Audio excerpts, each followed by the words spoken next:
American vaccinated and protected from the Delta virus, the Delta variant of COVID-19. I just got a monthly briefing from my COVID team, and here's the latest data that confirms that we're still in a pandemic of the unvaccinated. While we're starting to see initial signs that cases may be declining in a few places, cases are still rising, especially among the unvaccinated. There are still 85 million Americans who are eligible to get vaccinated or remain unvaccinated and at real risk. Across the country, virtually all of the COVID-19 hospitalizations and deaths continue to be among the unvaccinated. In Alabama, more than 90% of the current hospitalizations are among the unvaccinated. In Texas, 95% of those in hospitals are unvaccinated. Right now, it's worse in states where overall vaccination rates are low. But let me be clear, even in states where the vaccination rate is high, the unvaccinated in those states are also at risk. And we're seeing cases rise as a result. Quite frankly, it's a tragedy. There are people who are dying and who will die who didn't have to. So please, if you haven't gotten vaccinated, do it now. Do it now. It could save your life, and it could save the lives of those you love. You know, and the good news is that more people are getting vaccinated. Overall, weekly new vaccinations are up more than 80% from where they were a month ago. While it can take up to 6 weeks to get fully protected after your first shot, this increased level of vaccinations is going to provide results in the weeks ahead. Just remember, we have two key ways of protecting ourselves against COVID-19. One, safe, free, and effective vaccines. And two, masks. Vaccines are the best defense, but masks are extremely helpful as well. And for those who aren't eligible for the vaccine yet, children under the age of 12, masks are the best available protection for them and the adults around them.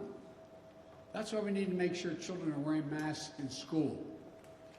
Before I talk about the news related to vaccines, let me say a few words about masks and our children.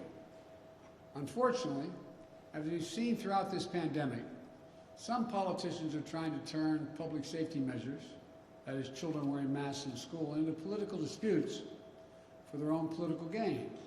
Some are even trying to take power away from local educators by banning masks in school. They're setting a dangerous tone. For example, last week at a school board meeting in Tennessee, protesters threatened doctors and nurses who were testifying making the case for masking children in schools. The intimidation and the threats we're seeing across the country are wrong. They're unacceptable. I've said before, this isn't about politics. It's about keeping our children safe. It's about taking on the virus together, united. I've made it clear that I'll stand with those who are trying to do the right thing. Last week, I called school superintendents in Florida and Arizona to thank them for doing the right thing and requiring masks in their schools. One of them said, "We teach science, so we follow the science." The other said, they have a guiding principle, students first. I just couldn't agree more with what they both said.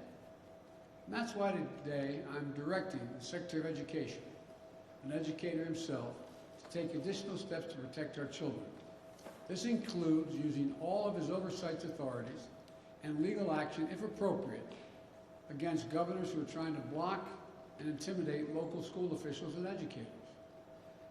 And as I said before, if you aren't going to fight COVID-19, at least get out of the way of everyone else who's trying. You know, we're not going to sit by as governors try to block and intimidate educators protecting our children. For example, if the governor wants to cut the pay of a hardworking education leader who requires masks in the classroom, the money from the American Rescue Plan can be used to pay that person's salary, 100%.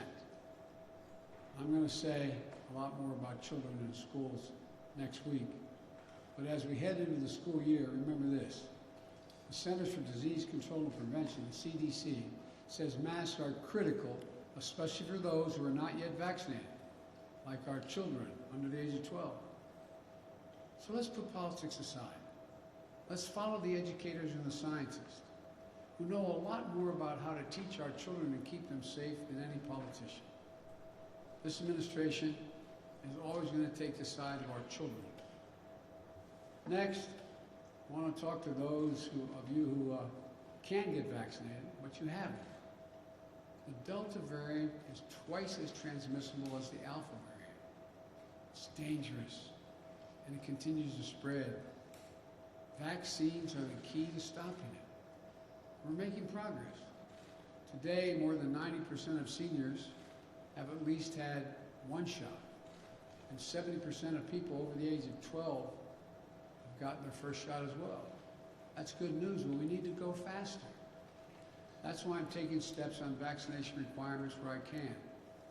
Already I've outlined vaccine requirements that are going to reach millions of Americans, federal workers and contractors, medical staff caring for our veterans at VA hospitals, and our active duty military reservists and National Guard. Today I'm announcing a new step. If you work in a nursing home and serve people on Medicare or Medicaid, you will also be required to get vaccinated.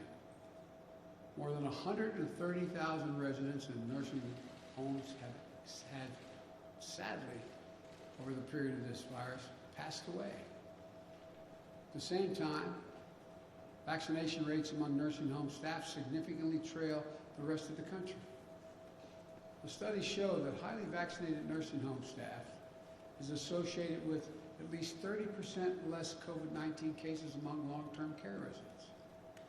With this announcement, I'm using the power of the federal government as a payer of health care costs to ensure we reduce those risks to our most vulnerable seniors. These steps are all about keeping people safe and out of harm's way. If you walk into a government office building, you should know that federal workers are doing everything possible to keep you safe. If you're a veteran seeking care at a VA hospital, you should not be at a greater risk walking into the hospital than you were outside the hospital. And now, if you visit, live, or work in a nursing home, you should not be at a high risk of contracting COVID from unvaccinated employees. While I'm mindful that my authority at the federal level is limited, I'm going to continue to look for ways to keep people safe and increase vaccination rates. And I'm pleased to see the private sector stepping up as well. In the last week, AT&T, Amtrak, McDonald's, they all announced vaccine requirements. I recently met with a group of business and education leaders from United Airlines to Kaiser Permanente to Howard University. We're also doing the same thing. Over 200 health systems, more than 50 in the past 2 weeks, have announced vaccine requirements. Colleges and universities are requiring more than 5 million students to be vaccinated as they return to classes this fall. All of this makes a difference. The Wall Street Journal reported the share of job postings stating that new hires must be vaccinated has nearly doubled in the past month. Governors and mayors in California, Maryland, Massachusetts, New York, Oregon, and Washington have all announced vaccination requirements. So let's be clear. Vaccination requirements have been around for decades. Students, healthcare professionals, our troops are typically required to receive vaccines to prevent everything from polio to smallpox to measles to mumps to rubella. In fact, the reason most people in America don't worry about polio, smallpox, measles, mumps, and rubella today is because of vaccines. It only makes sense to require a vaccine that stops the spread of COVID-19. It's time for others to step up. Employers have more power today to end this pandemic than they have ever had before. My message is simple. Do the right thing for your employees, consumers, and your businesses. Let's remember, The key tool to keeping our economy going strong is to get people vaccinated and at work. I know that I'll have your back. They should know I'll have their back, because I have the back of the states trying to do the right thing as well. For example, yesterday, I instructed the Federal Emergency Management Agency, FEMA, to extend full reimbursement through the end of the year to state deployments of National Guard in support of COVID-19 response. Nearly 18,000 National Guard members are supporting our response nationwide, from caring for patients to administering vaccines to running testing sites to distributing supplies. As the states continue to recover from the economic toll left by COVID-19, the full reimbursement of National Guard services during this pandemic will be another tool that will help them shore up their budgets, meet the needs of their communities, and continue our economic recovery. These are the latest steps we're taking to get more people vaccinated. Next, I want to speak to you all of you who are vaccinated. How should you be thinking about the moment we're in? First, know that you're highly protected against severe illness and death from COVID-19. Only a small fraction of people going to the hospital today are those who have been vaccinated. We have a responsibility to give the maximum amount of protection, all of you the maximum. Earlier today, our medical experts announced a plan for booster shots to every fully vaccinated American, adult American. You know, this will boost your immune response. It will increase your protection from COVID-19. It's the best way to protect ourselves from new variants that could arise. The plan is for every adult to get a booster shot 8 months after you got your second shot. Pending approval from the Food and Drug Administration, the CDC's Committee of Outside Experts will be ready to start this booster program during the week of September 20, in which time anyone vaccinated on or before January 20 will be eligible to get a booster shot. So that means that if you got your second shot on February 15th, you're eligible to get your booster shot on October 15th. If you got your second shot on March 15th, go for your booster starting November 15th, and so on. Just remember, as a simple rule, 8 months after your second shot, get a booster shot. These booster shots are free. We'll be able to get the booster shots in any one of approximately 80,000 vaccination locations nationwide. It will be easy. Just show your vaccination card and you'll get a booster. No other ID, no insurance, no state residency requirement. My administration has been planning for this possibility in this scenario for months. We purchased enough vaccine and vaccine supplies so that when your 8-month mark comes up, you'll be ready to get your vaccination free, a booster shot free, and we have it available. It will make you safer and for longer, and it will help us end the pandemic faster. Now, I know there's some world leaders who say America shouldn't get a third shot until other countries got their first shot. I disagree. We can take care of America and help the world at the same time. In June and July, America administered 50 million shots here in the United States, and we donated 100 million shots to other countries. That means that America has donated more vaccine to other countries than every other country in the world combined.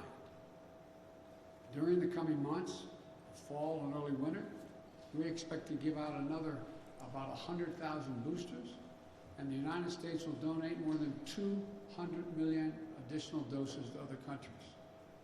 This will keep us on our way to meeting our pledge to more than 600 million vaccine donations, over $500 million.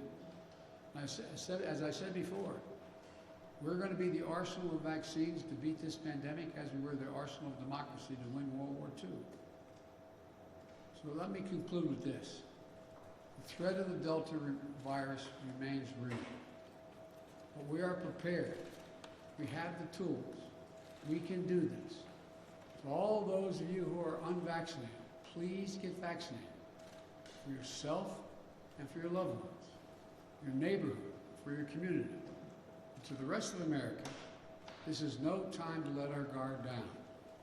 We just need to finish the job with science, with facts, and with confidence.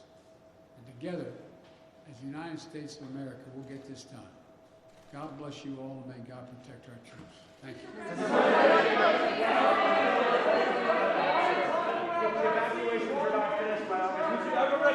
Known as ex parte. I think she's wrong. $300 winner.